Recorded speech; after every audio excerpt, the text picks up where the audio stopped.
Lucas capítulo 20. Certo dia, quando Jesus estava ensinando o povo no templo e pregando as boas novas, chegaram-se a ele os chefes dos sacerdotes, os mestres da lei e os líderes religiosos. E lhe perguntaram: com que autoridade estás pregando estas coisas? Quem te deu esta autoridade?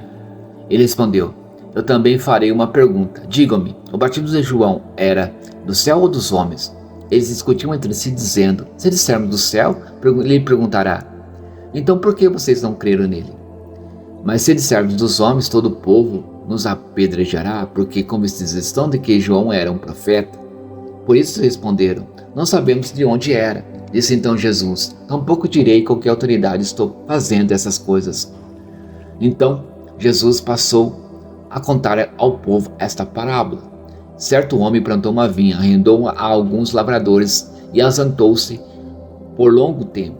Na época da colheita, ele enviou um servo aos lavradores para que lhe entregasse parte do fruto da vinha. Mas os lavradores o espancaram e o mandaram embora de mãos vazias. Ele mandou outro servo, mas a esse também espancaram e o trataram de maneira humilhante, mandando-o embora de mãos vazias. Enviou ainda um terceiro, e eles o feriram e expulsaram da vinha. Então o proprietário da vinha disse: que farei? Mandarei meu filho amado. Quem sabe o respeitarão. Mas quando os lavradores ouviram, combinaram uns com os outros, dizendo: este é o herdeiro, vamos matá-lo, e a herança será nossa. Assim lançaram-no fora da vinha e o mataram. O que lhes fará então o dono da vinha? Virá e matará aqueles lavradores e dará a vinha a outros? Quando o povo ouviu isso, disse: que isso nunca aconteça. Jesus olhou fixamente para eles e perguntou: então, qual é o significado do que está escrito? A pedra que os construtores rejeitaram tornou-se a pedra angular. Todo o que cair sobre esta pedra será despedaçado, e aquele sobre quem ela cair será reduzido a pó.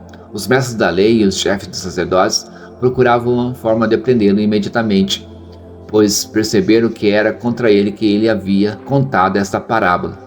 Todavia tinham medo do povo. Pondo-se a vigiá-lo, eles mandaram espiões que se fingiam justos para apanhar Jesus em alguma coisa que ele falasse, e de forma que o pudesse entregar ao poder e à autoridade do governador. Assim, os espiões lhe perguntaram: mestre, sabemos que falas e ensinas o que é correto, e que não mostras parcialidade, mas ensinas o caminho de Deus conforme a verdade, exceto pagar imposto a César ou não. Ele percebeu a astúcia deles e lhes disse: mostre-me um denário. De quem é a imagem e a inscrição que há nele? De César, responderam eles. E ele lhe disse: portanto, deem a César o que é de César e a Deus o que é de Deus. E não conseguiram apanhá-lo em uma palavra diante do povo. Admirados com a sua resposta, ficaram em silêncio. Alguns dos saduceus, que diziam que não há ressurreição, aproximaram-se de Jesus com a seguinte questão: mestre, disseram eles, Moisés nos deixou escrito que se o irmão de um homem morrer e deixar a mulher sem filhos, este deverá casar-se com a viúva e ter filhos para seu irmão. Havia 7 irmãos. O primeiro casou-se e morreu sem deixar filhos. O segundo e o terceiro depois também, e os outros casaram-se com ela e morreram. Os 7 sucessivamente, sem deixar filhos. Finalmente morreu também a mulher. Na ressurreição, de quem ela será esposa, visto que os 7 foram casados com ela? Jesus respondeu: os filhos desta era casam-se e são dados em casamento, mas os que forem considerados dignos de tornar parte da era que há de vir e na ressurreição dos mortos, não se casarão nem serão dados em casamento, e não podem mais morrer, pois são como os anjos, são filhos de Deus, visto que são filhos da ressurreição, e que os mortos ressuscitam. Já Moisés mostrou no relato da sarça Quando ao Senhor ele chama Deus de Abraão, Deus de Isaque, Deus de Jacó, ele não é Deus de mortos, mas de vivos, pois para ele todos vivem.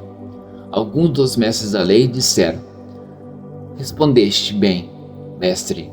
E ninguém mais ousava fazer-lhe pergunta.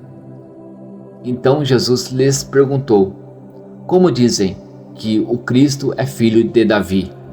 O próprio Davi afirma no livro de Salmos: o Senhor disse ao meu Senhor: senta-te à minha direita, até que eu ponha os teus inimigos como estrado para os teus pés.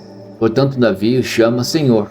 Então, como é que ele pode ser seu filho? Estando todo o povo a ouvi-lo, Jesus disse aos seus discípulos: cuidado com os mestres da lei. Eles fazem questão de andar com roupas especiais e gostam muito de receber saudações nas praças e de ocupar os lugares mais importantes nas sinagogas e os lugares de honra nos banquetes. Eles devoram as casas das viúvas e, para disfarçar, fazem longas orações. Esses homens serão punidos com maior rigor.